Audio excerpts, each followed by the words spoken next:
Right, today chaps, we've had a little ride down to Minllyn. There's my nice new caddy van. Look at that bad boy.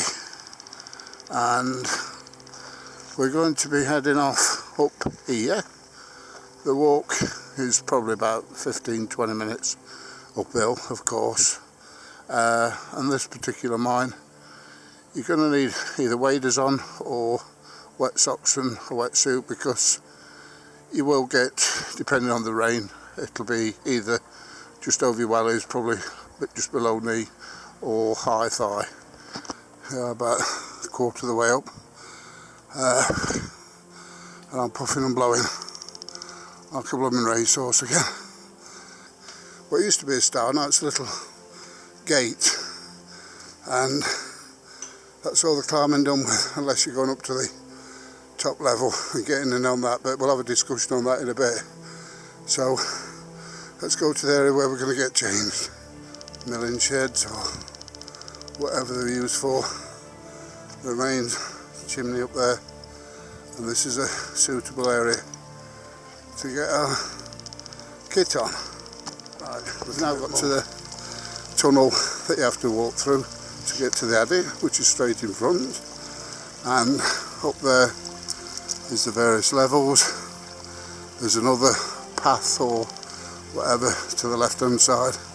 There's an entrance exit up in that level, but I had a bad fall there about 10 years ago, and it wasn't funny at the time. But anyway, this mine, Minllyn Slate mine or quarry, was obviously a slate mine, and it will sump out if you get continuous heavy rain.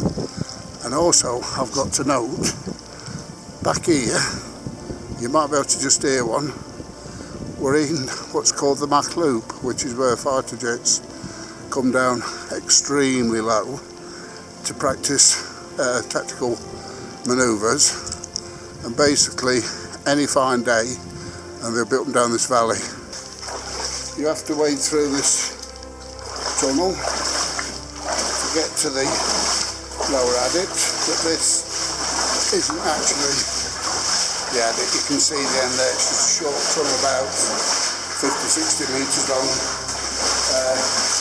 You would do this without well over your Wellingtons, but obviously you need the kit for what's coming up.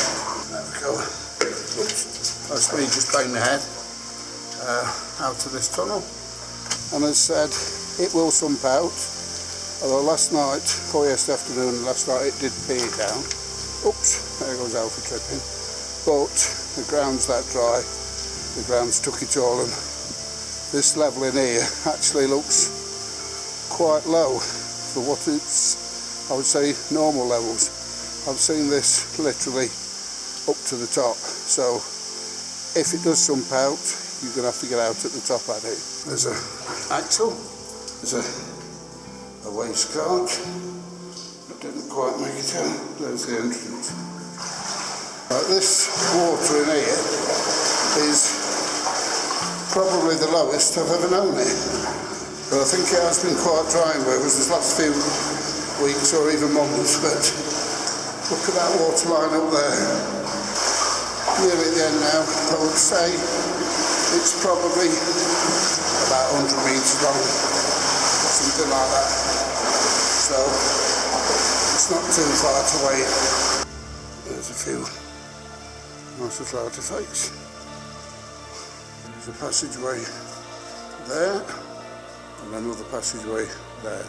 I haven't got a clue what it is. I'm sure it's had something turning on it, as you can see down here, somewhere where some sort of spindle or axle's been through. It's obviously been had a drum in it at some time. There's the torch up there, and you can see this magnificent chamber. It goes all the way up there to this massive ceiling. So there's not a lot of artefacts in here, but what is in here is quite interesting. chains laid on there. Look up here as well and see another chain and lots of pins, which was probably used for climbing up to work this face. Here it looks like we've got some evidence of where they were going to start pillar robbing, or they have started pillar robbing, because these are exceptionally thin, these walls.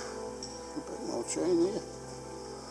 The chamber, another impressive chamber, shall I say, and a few more artifacts. And now I'm going to show you a brilliant example. I think you can see it on the video. All the drill marks. I've used another method of cutting slate. And I'll tell you what, they must have had arms like blooming Conan. Told those drills up there. Drilling those all day long. And the dust must have been horrendous. And up there we've got another nice example, should I say, of a lock and tattle.